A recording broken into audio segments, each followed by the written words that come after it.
Hello students, फिर से 11th class की नई वीडियो के अंदर नए टॉपिक के साथ। और वो नया टॉपिक हमारे पास electronic configuration. What do we mean by electronic configuration? देखिए बेटा, लोअर क्लासेस में आप पढ़ते थे कि किसी एटम के पास मान लीजिए 11 इलेक्ट्रॉन है, तो हम 11 इलेक्ट्रॉनों को हम सेल्स के अंदर डिस्ट्रीब्यूट करते थे। पहली सेल के अंदर 2 इलेक्ट्रॉन, उस अगली सेल के अंदर 8 इलेक्ट्रॉन, फिर अगली सेल के अंदर 1 इलेक्ट्रॉन। तो इसको क्या बोला जाता है? Electronic configuration. That is distribution of electron in different shells is known as electronic configuration. But now जब हम 11th क्लास में आ गए हैं तो इलेक्ट्रॉनिक कॉन्फ़िगरेशन एक नए तरीके से हम सीखने वाले हैं। सीखे उससे पहले थोड़ा सा एटम की स्ट्रक्चर के बारे में। तो लेट्स लर्न।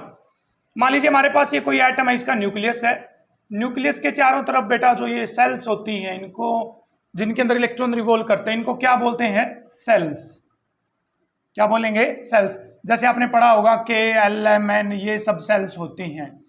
बट नाउ मैं आपको बता दूं कि सेल्स जो होती हैं एटम के पास, उन सेल्स के अंदर बेटा प्रेजेंट होती हैं सब सेल्स। क्या प्रेजेंट होती हैं? सब सेल्स। और सब सेल्स के अंदर प्रेजेंट होते हैं ऑर्बिटल्स। और इन ऑर्बिटल्स में कौन रहते हैं बेटा? इलेक्ट्रॉन्स रहते हैं। और एक ऑर्बिटल में हमारे पास मैक्सिमम कितने इलेक्ट्रॉन रह सकते हैं बेटा? 2 इलेक्ट्रॉन रह सकते हैं। ब्रीफ में करवा रहा हूं, डिटेल में हम इसको एटॉमिक स्ट्रक्चर के अंदर पढ़ने वाले हैं। बट केमिकल बॉन्डिंग के लिए आपको मैं बिल्कुल ब्रीफ में करवा रहा हूं। हाल फिलहाल सीख लीजिए। एटम के अंदर सेल्स होती हैं, सेल में सब सेल्स होती हैं, सब सेल्स में ऑर्बिटल्स होते हैं, और ऑर्बिटल्स में प्रेजेंट होते हैं इलेक्ट्रॉन्स। एक ऑर्बिटल में मैक्सिमम कितने इलेक्ट्रॉन आ सकते हैं? 2 इलेक्ट्रॉन। इसको कुछ ऐसे समझिए, जैसे स्कूल है, स्कूल के अंदर कॉरिडोर है, कॉरिडोर के अंदर रूम है, और रूम के अंदर क्या है? बेंच। और एक बेंच पर कितने बच्चे आ सकते हैं? 2। उसी तरह से हमारे पास एटम के अंदर प्रेजेंट होता है। तो सेल्स तो कौन हो गई बेटा हमारे पास? KLMN। सब सेल होती है बेटा SPDF। ठीक है। अब S सब सेल के अंदर बेटा एक ही ऑर्बिटल प्रेजेंट होता है, एक ही ऑर्बिटल। P सब सेल के अंदर बेटा 3 ऑर्बिटल प्रेजेंट होते हैं, 3 ऑर्बिटल। 3, 1, 2, 3 ऑर्बिटल। D सब सेल के अंदर बेटा 5 ऑर्बिटल्स होते हैं, 1, 2, 3, 4 और 5। F ऑर्बिटल के अंदर बेटा 7 ऑर्बिटल्स होते हैं हमारे पास। कितने ऑर्बिटल होते हैं? 7। 1, 2, 3, 4, 5, 6, 7। अब एक ऑर्बिटल में कितने इलेक्ट्रॉन आ सकते हैं? 2। तो देखिए 1 इलेक्ट्रॉन, 2 इलेक्ट्रॉन। तो इसका मतलब S ऑर्बिटल में मैक्सिमम कितने इलेक्ट्रॉन आ सकते हैं बेटा? 2 आ सकते हैं ना। S सब सेल के अंदर मैक्सिमम कितने इलेक्ट्रॉन? 2। अब P के अंदर बताओ बेटा आप कितने आ सकते हैं? 1, 2, 3, 4, 5, 6। कितने इलेक्ट्रॉन आ सकते हैं? 6। इसी तरह से D के अंदर कितने इलेक्ट्रॉन आ सकते हैं? 10। और F के अंदर कितने इलेक्ट्रॉन आ सकते हैं? हमारे पास 14 इलेक्ट्रॉन आ सकते हैं। 7 इसके अंदर क्या प्रेजेंट होते हैं? ऑर्बिटल प्रेजेंट होते हैं। और एक ऑर्बिटल में कितने इलेक्ट्रॉन होते हैं? 2। और जब आप इलेक्ट्रॉन फिल करने जाएंगे तो ऐसे फिल करेंगे, पहले सबको एक एक बांटो इलेक्ट्रॉन, 1, 2, 3, 4, 5, फिर रिपीटेशन करो 6, 7, 8, 9, 10। इस तरह से इलेक्ट्रॉन को क्या करेंगे? फिल।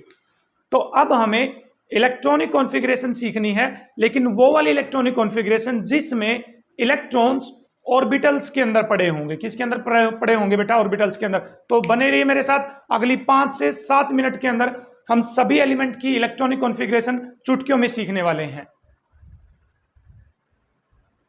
तो बेटा चलिए स्टार्ट करते हैं हम इलेक्ट्रॉनिक कॉन्फ़िगरेशन को। देखिए ध्यान से, मेरे साथ बोलेंगे आप। देखिए, school, school, public school, public school. हर चीज को रिपीट करना। देखो, स्कूल, स्कूल रिपीट किया, पब्लिक स्कूल रिपीट किया। फिर आगे Delhi public school, Delhi public school repeat करना है इसको। I repeat, school, school, public school, Delhi public school, Delhi public school. S में बेटा कितने इलेक्ट्रॉन आते हैं? मैक्सिमम 2। पी में कितने इलेक्ट्रॉन आते हैं? 6। डी में कितने इलेक्ट्रॉन आते हैं बेटा? 10। और एफ में कितने इलेक्ट्रॉन आते हैं बेटा? 14, है ना। लिख लिया है।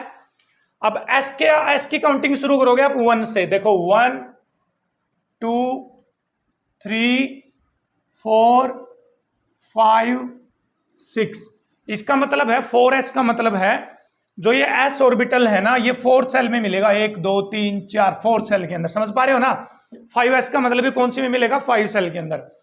S की काउंटिंग कहां से शुरू करनी? 1 से। P की काउंटिंग बेटा 2 से शुरू करोगे। 2, 3, 4 5। ओके, तो डी की काउंटिंग कहां से शुरू होगी? 3 से शुरू होगी, 3 और 4। अभी एफ नहीं सीख रहे हम, केमिकल बॉन्डिंग में इतना इनफ होगा आपके पास। अब देखिए बेटा, मान लीजिए सोडियम की इलेक्ट्रॉनिक कॉन्फ़िगरेशन लिखनी है। सोडियम कौन से नंबर पे आता है? 11वें नंबर पे आता है। तो 11 इलेक्ट्रॉन डिस्ट्रीब्यूट करोगे ना, कितने इलेक्ट्रॉन डिस्ट्रीब्यूट करोगे? 11 इलेक्ट्रॉन। तो चलो बोलो 1s में कितने आएंगे? s में कितने आते हैं? 2। इसके पास 11 इलेक्ट्रॉन है ना, तो बांटते चलो भाई। s इस तेरे में आएंगे 2 इलेक्ट्रॉन, इस s में भी कितने आएंगे बेटा? 2। आगे कोई भी नंबर लिख रखा हो, इस बात से कोई मतलब नहीं है। यदि s है तो 2 ही इलेक्ट्रॉन आएंगे। 2p में, p में कितने आते हैं बेटा? 6। काउंट भी करते रहना, 11 होने चाहिए। 6 2 8 2 10। 3s में आ जाएगा बेटा 1 इलेक्ट्रॉन। तो सोडियम की इलेक्ट्रॉनिक कॉन्फ़िगरेशन यहां तक हो गई है। तो क्या होगी सोडियम की electronic configuration? 1s2 2s2 2p6 3s1। This is the electronic configuration of sodium. Are you getting my point? बिल्कुल सर, बिल्कुल। चलिए बेटा, पोटेशियम की इलेक्ट्रॉनिक कॉन्फ़िगरेशन लिखिए। पोटेशियम का एटॉमिक नंबर होता है 19। करिए, कुछ कोशिश करिए। 1s2 2s2 2p6 3s में कितने आएंगे बेटा? 2। p में कितने आएंगे? 6। तो काउंट भी करते रहना, 4 और 6 10 और 2 12 और 6 18 और 1 19। तो क्या इलेक्ट्रॉनिक कॉन्फ़िगरेशन होगी बेटा? यहां तक की तो एज इट इज, यहां तक की तो एज इट इज। फिर आगे क्या आ जाएगी? 3p6 4s1। Are you getting my point? बिल्कुल सर, बिल्कुल। हीलियम बेटा, हीलियम कौन से नंबर पे आता है? दूसरे नंबर पे। तो 1s2 हो जाएगी। क्या हो जाएगी? 1s2। अरे s के अंदर 2 ही आ गए, 2 इलेक्ट्रॉन होते हैं हीलियम के पास, तो 1s2 हो गया। ठीक, तो अब तो किसी की भी इलेक्ट्रॉनिक कॉन्फ़िगरेशन लिख लीजिए बेटा हमारे पास। तो जैसे मैं बोलूं आपसे, कैल्शियम की लिखिए। कैल्शियम 2 2 4 6 10 और 2 12 और 6 18 और 1 19। तो यहां पर कितने आ जाएंगे? 2 आ जाएंगे, 20 आ जाएंगे। ठीक, तो इस तरह से आप किसी की भी इलेक्ट्रॉनिक कॉन्फ़िगरेशन लिख सकते हो। तो बेटा मैं आपसे कहूं कि बेटा लिखिए आप आयरन की। आयरन आता बेटा 26 नंबर पे। कहां आता आयरन? 26 नंबर पे। लिखिए इलेक्ट्रॉनिक कॉन्फ़िगरेशन, 26 इलेक्ट्रॉन फिल करिए जल्दी से। 1s2 2s2 2p6 3s2 3p6 4s2 3d। देखना 20 तो हो गए ना, यहां तक 20, 6 इसमें आ जाएंगे। तो ये इलेक्ट्रॉनिक कॉन्फ़िगरेशन यहां तक की हो गई है आयरन की इलेक्ट्रॉनिक। कुछ भी नहीं है, चुटकियों में सोल्व हो जाएगा। जिंक बेटा, जिंक आता है 30 नंबर पे। कहां आता है बेटा? 30 नंबर पे। तो write down the electronic configuration of zinc. यहां तक कितने हो गए थे? 26। डी में तो मैक्सिमम 10 आ सकते हैं ना, तो 4 और जोड़ दो तो 10। तो ये हो गया जिंक 30 नंबर पे। चेक कर लो ना, 4 और 6 10 और 2 12 और 6 18 और 2 20 और 10 30 हो गया है। ठीक है। स्कैंडियम लिखिए बेटा, स्कैंडियम आता बेटा 21 नंबर पे। कहां आता है? 21 नंबर पे। 21 काउंट करना, 4 और 6 10 और 2 12 और 6 18 और 2 20। तो यहां पर आ जाएगा 1 21। तो इस तरह से आप 30 एलिमेंट्स की इलेक्ट्रॉनिक कॉन्फ़िगरेशन लिख सकते हो। बस 2 एलिमेंट हैं जो थोड़े से अलग हैं पहले 30 एलिमेंट्स में, उनकी इलेक्ट्रॉनिक कॉन्फ़िगरेशन अभी सिखाता हूं मैं आपको, जस्ट वेट। तो बेटा वो 2 एलिमेंट हमारे पास हैं, क्रोमियम एंड कॉपर। क्रोमियम आता है 24 नंबर पे। कहां आता है? 24 नंबर पे। तो करो इलेक्ट्रॉनिक कॉन्फ़िगरेशन क्रोमियम की। Sir 1s2 2s2 2p6 3s2 3p6 6 और 2 8 और 14 और 2 16 और 2 18। यहां तक तो बेटा आर्गन हो गया। यहां तक तो क्या हो गया? आर्गन। तो मैंने लिख दिया आर्गन। ठीक, आगे चलिए। 24 है ना, 18 आ चुके हैं। तो सर 4s2 ओके। 18 और 2 20 हो गए। सर 3D में आने तो चाहिए तो 10, लेकिन बच कितने गए? इसके पास सिर्फ 4 बच गए, 3d4। तो सर ये इलेक्ट्रॉनिक कॉन्फ़िगरेशन है क्रोमियम की। Are you getting my point? अरे आगे आर्गन इसलिए लिखा गया क्योंकि 18 इलेक्ट्रॉन, तो 18वें नंबर पे कौन आता है? आर्गन। तो कॉपर की लिखना बेटा इलेक्ट्रॉनिक कॉन्फ़िगरेशन आर्गन। क्या है? आर्गन आ जाएगा 18 29 पे बेटा।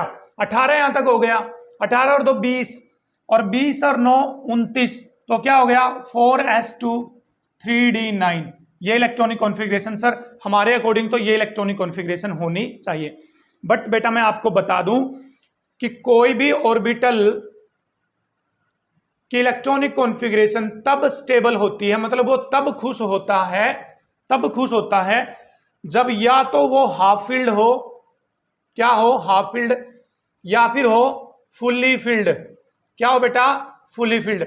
इन 2 कंडीशन में कोई भी ऑर्बिटल बहुत खुश होगा, या तो हाफ फील्ड हो या क्या हो? Fully field. चलिए आते हैं यहां पर। आर्गन को तो कुछ देखना, ये तो फुल्ली फील्ड है बेटा, ये तो है खुश, इसको तो कोई दिक्कत नहीं है। अच्छा, एस में कितने आने होते हैं? 2 और 2 ही हैं। तो एस वाला भी बेटा क्या है, खुश है, बिल्कुल है ना। डी में कितने आने होते हैं 10, लेकिन है कितने 4, तो ये बेचारा नाराज है, मुंह चढ़ा के बैठा हुआ, मेरे को तो क्या हो गया, मेरे इलेक्ट्रॉन पूरे नहीं हुए, ऐसा हो गया है। अब देखना क्या होगा, ये जो डी है ना ये एस को बोलता है, सुनो मेरी बात ध्यान से, ये डी एस को बोलता है कि भाई साहब एस एक काम कर ले, तेरा एक इलेक्ट्रॉन मेरे को दे दे, तेरा एक इलेक्ट्रॉन मेरे को दे दे। बोला मेरा क्या फायदा होगा, बोला देख सुन, तेरा एक इलेक्ट्रॉन जब मेरे को मिल जाएगा तो तू रह जाएगा 4s1 है ना, और मैं हो जाऊंगा 3d5। बोलिए यस और नो, यस और नो, यस। बोलो ये हाफ फील्ड है फुली फील्ड है, एस में सर आते तो 2 है लेकिन 1 है, तो ये तो हाफ फील्ड है। तो बोलो खुश है या नहीं है, खुश है, बिल्कुल खुश है। अब डी में कितने आने थे 10, लेकिन है कितने डी में 5, तो ये भी तो हाफ फील्ड है ना, क्या है हाफ फील्ड, तो ये भी खुश। तो बेटा इसमें तो ये दोनों खुश हो गए, इसमें एक नाराज है, तो ये इलेक्ट्रॉनिक कॉन्फ़िगरेशन नहीं, ये वाला आंसर आएगा। तो हमारे पास क्रोमियम की इलेक्ट्रॉनिक कॉन्फ़िगरेशन आएगी बेटा आर्गन, देन 4s1 3d5 हो जाएगा, क्या हो जाएगा 3d5। Are you getting my point, yes sir बिल्कुल। तो बताइए बेटा इसकी इलेक्ट्रॉनिक कॉन्फ़िगरेशन कॉपर की आप खुद से करिए, इसी तरह से जोड़ तोड़ करके करिए खुद से। यस हरी अप 5 सेकंड दे रहा हूं मैं आपको, very good very good. 1 2 3 4 5, time up time up. Sir हो गया सर, हमसे भी मैच कर ले भाई अपना आंसर। इसका एक इलेक्ट्रॉन यदि इसको दे दोगे तो 4s1 डी में कितने हो जाएंगे बेटा 10 हो जाएंगे। तो ये भाई साहब भी खुश है, हाफ फील्ड है, ये भाई साहब भी खुश है, फुली फील्ड है। तो इस तरह से हम पहले 30 एलिमेंट की इलेक्ट्रॉनिक कॉन्फ़िगरेशन कर सकते हैं। इस 2 में ही गड़बड़ थी, वो दोनों मैंने आपको करा दिया। तो पहले 30 एलिमेंट की इलेक्ट्रॉनिक कॉन्फ़िगरेशन आप चुटकियों से मेरे साथ कर सकते हैं। तो आई होप कि आपको इलेक्ट्रॉनिक कॉन्फ़िगरेशन समझ में आई होगी। ये सेल, सबसेल, ऑर्बिटल क्या होते हैं, ये हम second chapter structure of atom में डिटेल से पढ़ने वाले हैं। बट हाल फिलहाल आप सीखिए इलेक्ट्रॉनिक कॉन्फ़िगरेशन कैसे फाइंड आउट करते हैं। तो चलिए बेटा इलेक्ट्रॉनिक कॉन्फ़िगरेशन के बाद हमारा जो नेक्स्ट टॉपिक है वो है शेप्स ऑफ ऑर्बिटल। तो देखिए क्या होता है, न्यूक्लियस के चारों तरफ जब इलेक्ट्रॉन रिवॉल्व करता है, तो जब वो इलेक्ट्रॉन डिफरेंट ऑर्बिटल्स के अंदर होता है, एस के अंदर, पी के अंदर, डी के अंदर, एफ के अंदर, तो वो डिफरेंट तरीके से रिवॉल्व करता है। जैसे अब जिस जगह से वो इलेक्ट्रॉन रिवॉल्व करेगा उसी के अकॉर्डिंग ऑर्बिटल की शेप बनने वाली है। तो मैं आपको बताऊं, न्यूक्लियस के चारों तरफ यदि मैं एस ऑर्बिटल की बात करूं बेटा, किसकी बात करता हूं, एस ऑर्बिटल की, तो इलेक्ट्रॉन ऐसे चक्कर काटेगा स्फेयर की तरह, जैसे स्फेयर के चारों तरफ चक्कर काटते हैं ना, जैसे मान लीजिए न्यूक्लियस है, इधर उधर इधर इधर ऐसे ऐसे गोल गोल चक्कर काटेगा इस तरह से, ठीक। तो इस ऐसे चक्कर काटने के कारण जो एस ऑर्बिटल की शेप है बेटा वो हो जाती है स्फेरिकल शेप। कैसी शेप हो जाती है, स्फेरिकल शेप। तो ये हुई स्फेरिकल शेप। ये सर्कुलर नहीं, मैं आपको बता दूं, दिस इज स्फेरिकल। ये देखने में सर्कुलर लग रहा है but this is spherical shape. अब चाहे कोई भी ऑर्बिटल हो, 1s हो, 2s हो, 3s हो, उसकी शेप कैसी रहने वाली, स्फेरिकल शेप हो रहने वाली। यदि मैं बेटा पी ऑर्बिटल की बात करूं, पी ऑर्बिटल, तो पी ऑर्बिटल में कितने ऑर्बिटल थे आपको ध्यान हो तो 3, कितने थे 3। तो पी ऑर्बिटल में जब इलेक्ट्रॉन चक्कर काटता है तो वो डंबल शेप का हो जाता है पी ऑर्बिटल। कैसी शेप का हो जाता है, डंबल शेप का। तो देखना ऐसे चक्कर काटेगा, इस तरह से, कुछ इस तरह से चक्कर काटेगा वो, ऐसे ऐसे ऐसे ऐसे, जिसके कारण पी ऑर्बिटल की शेप कैसी शेप हो जाती है बेटा, डम्बेल शेप हो जाती है। जैसे डंबल होते हैं ना, तो डम्बेल शेप हो जाएगी। तो पी में तो 3 ऑर्बिटल हैं, देखिए 1 2 3, तो इन तीनों के अलग अलग नाम है, P X, P Y and P Z. P X का मतलब क्या है बेटा, पी एक्स का मतलब है एक्स एक्सिस पे डंबल बनाना आपको। देखिए एक्स एक्सिस पे, कहां डंबल बनाएंगे आप, एक्स एक्सिस पे, मतलब एक्स एक्सिस पे इलेक्ट्रॉन रिवॉल्व करेगा। पी वाई का मतलब है बेटा वाई एक्सिस पे डंबल बनाना है आपको। कहां बनाना है डंबल, वाई एक्सिस पे, तो वाई एक्सिस में इलेक्ट्रॉन रिवॉल्व करेगा इस तरह से, ठीक। पी जेड का मतलब बेटा क्या है, जेड एक्सिस पे रिवॉल्व करेगा इलेक्ट्रॉन। कौन सी एक्सिस पे, जेड एक्सिस पे, इस तरह से जेड एक्सिस पे यदि इलेक्ट्रॉन रिवॉल्व करता है तो बोलेंगे पी जेड ऑर्बिटल के अंदर इलेक्ट्रॉन प्रेजेंट है। तो एस ऑर्बिटल की शेप बेटा कैसी होती है, स्फेरिकल। पी ऑर्बिटल की 3 तरह की शेप होती है, P X, P Y, P Z. तो डंबल शेप होगी, पी एक्स में एक्स एक्सिस पे डंबल आ जाएगा, पी वाई में वाई एक्सिस पे डंबल आ जाएगा, और पी जेड में जेड एक्सिस पे क्या आ जाएगा, डंबल आ जाएगा। तो चलते हैं डी ऑर्बिटल्स की शेप की तरफ। तो चलिए बेटा डी ऑर्बिटल की शेप की तरफ चलते हैं। डी सबसेल के अंदर बेसिकली 5 ऑर्बिटल्स होते हैं। कितने ऑर्बिटल होते हैं बेटा, 5।